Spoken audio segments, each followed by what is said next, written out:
Hello guys, இன்றைக்கி கடலை குழம்பு, பச்சை பட்டாணி குழம்பு எப்படி செய்யுதுன்னு பார்க்கலாம். நைட்டு ஊற வச்ச பச்சை பட்டாணியை 4 விசில் வர வரைக்கும் நம்ம வச்சு ஆஃப் பண்ணிவிடுங்க. தேவையான பொருள்னு பார்த்தா தக்காளி, வெங்காயம், தென் முருங்கைக்காய், உருளைக்கிழங்கு, கத்திரிக்காய். ஓகேங்களா? பெரிய வெங்காயத்தை மிக்ஸி ஜாரில் எடுத்துக்கோங்க. அதை நம்ம ஒரு 1க்கு 2 வெட்டிட்டால் போதும். அது கூட கொஞ்சம் சோம்பு, தென் 2 துண்டு பட்டை, அப்புறம் ஒரு 4 ஏலக்காய், தென் கொஞ்சம் கிராம்புன்னு சொல்லுவாங்க, இல்லைன்னா க்ளவுஸ், கிராம்பு, லவங்கம் என்ன வேணாலும் சொல்லுவாங்க. அதை மிக்சியில் போட்டு அரைச்சி எடுத்துக்கோங்க. தென் இன்னொரு ஜாரில் கொஞ்சம் தேங்காய் பத்தை அதை எடுத்து மிக்சியில் நம்ம 1-2 அரைச்சி இந்த மாதிரி வச்சுக்கோங்க. அது கூட நம்ம கட் பண்ணி வச்சுருக்க தக்காளி எடுத்து போட்டு அதையும் நம்ம அரைச்சிக்கணும். அதுக்கப்புறம் அதை தனியாக எடுத்து வச்சிடணும். இப்போ ஒரு பாத்திரத்தில் எண்ணெய் ஊற்றிட்டு அந்த எண்ணெய் நல்லா காய்ச்சதுக்கப்புறம் நம்ம ஃபஸ்ட்டு கட் பண்ணி வச்சோம்ல வெங்காயம் விழுது, அதை எடுத்து போட்டுக்கணும். அதை எடுத்து போட்டு நல்லா போட்டுக்கோங்க. தென் 2 ஸ்பூனு இஞ்சி பூண்டு பேஸ்ட்டு அதுவும் போட்டு நல்லா ஆயிலில் நல்லா ஃப்ரை பண்ணிக்கோங்க. நல்லா ஃப்ரை பண்ணி ஆயில் நம்மளுக்கு பிரிஞ்சு வரும். ஓகேங்களா? அப்புறம் அது கூட நம்ம கொஞ்சம் கருகாப்பிலை, 2 குச்சி கருகாப்பிலை அதையும் எடுத்து போட்டு நல்லா வதக்குறோம். நல்லா வதக்கிடுங்க. வதக்குனதுக்கப்புறம் பாருங்கள் ஆயில் பிரிஞ்சிருக்கு. இப்போ நம்ம அரைச்சி வச்சுருக்கோம்ல தேங்காய் அண்ட் தக்காளி அதையும் போட்டு நல்லா வதங்கணும்.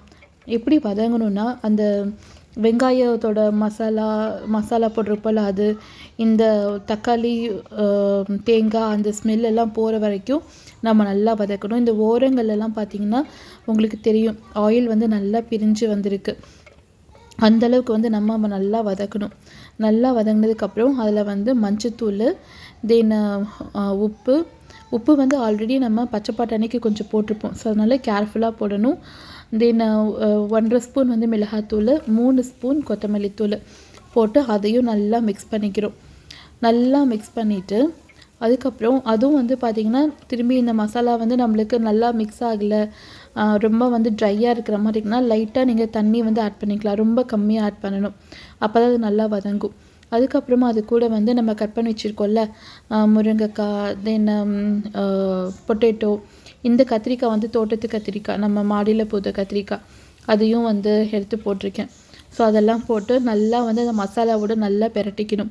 நல்லா பிரட்டி எடுத்துகிட்டு அதுக்கப்புறம் அதுக்கு தேவையான அளவு தண்ணி ஊற்றி அதையும் அகெயின் நல்லா ஒரு கிளறி மூடி போட்டு மூடி வச்சுடுங்க.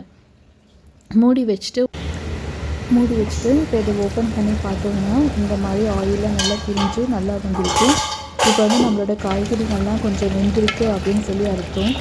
ஸோ இது நல்லா பாருங்கள், நல்லா ஆயிலெலாம் பிரிஞ்சு நம்ம கூட்டி வச்சது பார்த்திங்கன்னா ஒரு பாதி அளவுக்கு கம்மியாக இருக்கும் குழம்பு. ஸோ அப்போ இந்த சமயத்தில் நம்ம வேக வச்சு வச்சுருக்கோம்ல பச்சை பட்டாணி, அந்த பச்சை பட்டாணி எடுத்து அதில் நம்ம போட்டுடணும். போட்டு அதையும் நல்லா மிக்ஸ் பண்ணிவிட்டு அது போட்டு நல்லா கிளறிட்டு நம்ம அகெயின் ஒரு 2 மினிட்ஸ் நல்லா மூடி வச்சிடுறோம். மூடி வச்சுட்டு இப்போ நம்ம ஓப்பன் பண்ணி பார்த்தோம் அப்படின்னா நம்மளோட டேஸ்டியான குழம்பு, பச்சை பட்டாணி மசாலா குழம்பு இப்போ ரெடி ஆயிடுச்சு. வாங்க சாப்பிட்லாம். இது ஒயிட் ரைஸு, தென் ஒயிட் ரைஸ்க்கு ரொம்ப நல்லாயிருக்கும். அதுக்கப்புறம் சப்பாத்தி, பூரி எல்லாத்துக்குமே நல்லாயிருக்கும். தேங்க்யூ ஃபார் வாட்சிங்.